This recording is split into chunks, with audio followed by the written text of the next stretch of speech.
అదేవిధంగా సిఆర్పీలు ఆంధ్రలో 30,500 రూపాయల జీతం ఉండదు. మరి ధనిక రాష్ట్రమైన తెలంగాణలో మనసున్న మహారాజు అని చెప్పి జబ్బలు తెచ్చుకునేటువంటి ఈ తెలంగాణలో వాళ్ళ జీతాలు మాత్రం ఇలా 19,500 రూపాయలు మాత్రమే ఉండేది.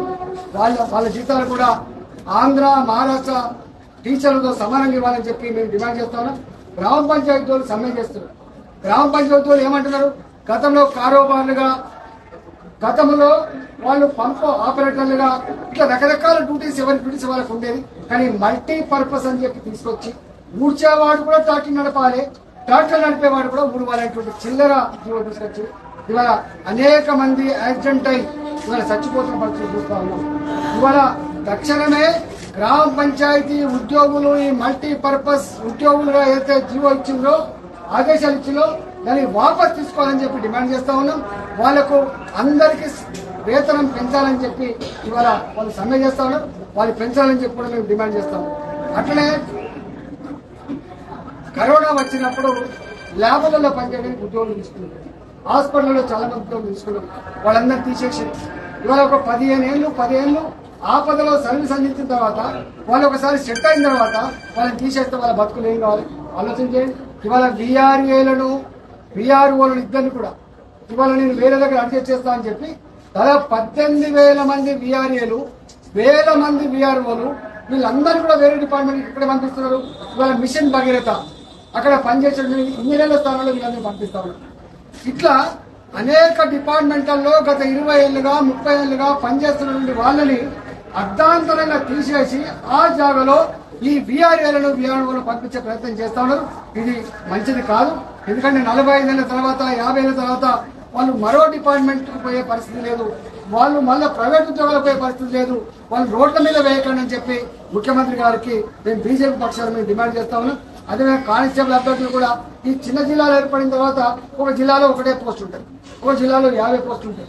ఒకటే కులం వాళ్ళు ఈ రాష్ట్రంలో ఎగ్జామ్ రాస్తే ఆ ఒక జిల్లాలో 60 మార్కులకు ఉద్యోగం వస్తే ఒక జిల్లాలో 90 మార్కులకు ఉద్యోగం ఉంది. ఇవాళ మేము దీన్ని సరిచేయాలని చెప్పి డిమాండ్ చేస్తాం. సామాజిక పరంగా జిల్లాల ఏర్పాటు గురించి మేము విమర్శించలేం, కానీ జిల్లాల ఏర్పాటు తర్వాత వచ్చినటువంటి అనామలీస్ ఏవైతే ఉన్నాయో, దాని ఇంప్లిమెంటేషన్ వచ్చిన సమస్యలు ఏవైతే ఉన్నాయో, నష్టాలు ఏవైతే ఉన్నాయో దాని మీద కూడా సమీక్ష చేయాలని చెప్పి కోరుతా ఉన్నాం. ఏ మంత్రికి అధికారం లేదు, ఏ మంత్రి కూడా దరఖాస్తు ఇచ్చే మీరు పరిష్కరిస్తాపోని చెప్పే దమ్ము లేదు. ప్రతిదీ కూడా ముఖ్యమంత్రి అడగాలి, ముఖ్యమంత్రి అడిగితే ముఖ్యమంత్రి కలిసేది లేదు, ముఖ్యమంత్రి చెప్పుకునేది లేదు, ముఖ్యమంత్రి గారు పరిష్కరించేది లేదు. దానివల్ల అనేక కుటుంబాలు ఇవాళ అప్పుల్లో ఊపిలో కూరుకుపోయి అనేక కుటుంబాలు గుండె బావుమని చచ్చిపోతున్నారు. వాళ్ళు ఇలా ఆత్మహత్య చేసుకునే పరిస్థితి. కాబట్టి దాని గురించి కూడా ఆలోచించామని చెప్పి కోరుతా ఉన్నాం. గెస్ట్ లెక్చర్ల గురించి మీరు చూసిండ్రు. అదేవిధంగా ఎగ్జామ్స్ కండక్ట్ చేస్తున్నారు. గ్రూప్ 2 ఎగ్జామ్స్ కానీ ఇతర ఎగ్జామ్స్ కానీ అన్ని ఒకేసారి కండక్ట్ చేయడం వల్ల చదువుకోవడానికి వెసులుబాటు లేదు వాళ్ళు. అందువల్ల అన్ని ఒకసారి పెట్టే కంటే గ్రూప్ 2 ఎగ్జామ్ అయితే ప్రెస్టీజియస్ ఎగ్జామ్ ఉందో, అందరూ పాల్గొనే అందరూ రాసే ఎగ్జామ్ ఉందో దాన్ని కొంత పోస్ట్ పోన్ చేయమని చెప్పి వాళ్ళు కోరుతా ఉన్నాం. దాని మీద కూడా మేము ప్రభుత్వాన్ని డిమాండ్ చేస్తా ఉన్నాం. అదేవిధంగా DSC 2008లో జరిగిన అనామలీస్ సరి చేస్తామని చెప్పి స్వయంగా ముఖ్యమంత్రి గారు చెప్పి ఇంతవరకు లేదు.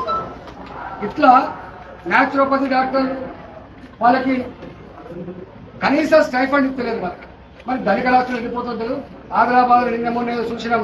రైతాంగానికి అంతా కూడా మేము రుణమాఫీ చేస్తామని 4 ఏళ్ళు అయితే చేయలేదు, ఇప్పుడు చేస్తామంటారు. నాకు తెలిసి ఈ ఒక్క 2 నెలల్లో 3 నెలల్లో 27,000 కోట్ల రూపాయలు ఇస్తారా, ఇలా డ్రామా నడుపుతారా, అంతా వేచి చూడాల్సిందే. అదేవిధంగా మహిళలకు కూడా 4,600 4,700 కోట్ల రూపాయలు వడ్డీ లేని రుణాల కింద వాళ్ళకి డబ్బులు బాకీ ఉన్నది ప్రభుత్వం. వాళ్ళకి మొన్న అసెంబ్లీలో మాట్లాడితే 750 కోట్లు ఇచ్చిండ్రు, ఇంకా 4,000 కోట్ల రూపాయలు పైబడి ఉందని. వాళ్ళని కూడా వెంటనే వాళ్ళు 4,000 కోట్ల రూపాయలు రిలీజ్ చేయాలని చెప్పి కోరుతాను. ఎందుకంటే మీరు ఇచ్చిన హామీలే కాబట్టి, మీరు సభలో స్వయంగా చెప్పుకున్నారు కాబట్టి, ఇంకా 3 నెలలు అయితే ఈ ప్రభుత్వం ఉండేది కాదు కాబట్టి మీరు వాళ్ళని మోసం చేయకండి. ఇచ్చిన మాట ప్రకారంగా రైతు రుణమాఫీ కావచ్చు, ఇచ్చిన మాట ప్రకారంగా 57 సంవత్సరాల పెన్షన్ కావచ్చు, ఇచ్చిన మాట ప్రకారంగా వడ్డీ లేని రుణాలు కావచ్చు, ఇచ్చిన మాట ప్రకారంగా నిరుద్యోగ యువతకి వృత్తి కావచ్చు, ఇవన్నీ కూడా పే చేయాలని చెప్పి ఇచ్చిన మాట నిలుపుకోవాలని చెప్పి మేము డిమాండ్ చేస్తాము. లేకపోతే నీ ప్రభుత్వాన్ని బంగాళాఖాతంలో కలిపి ఖాయం.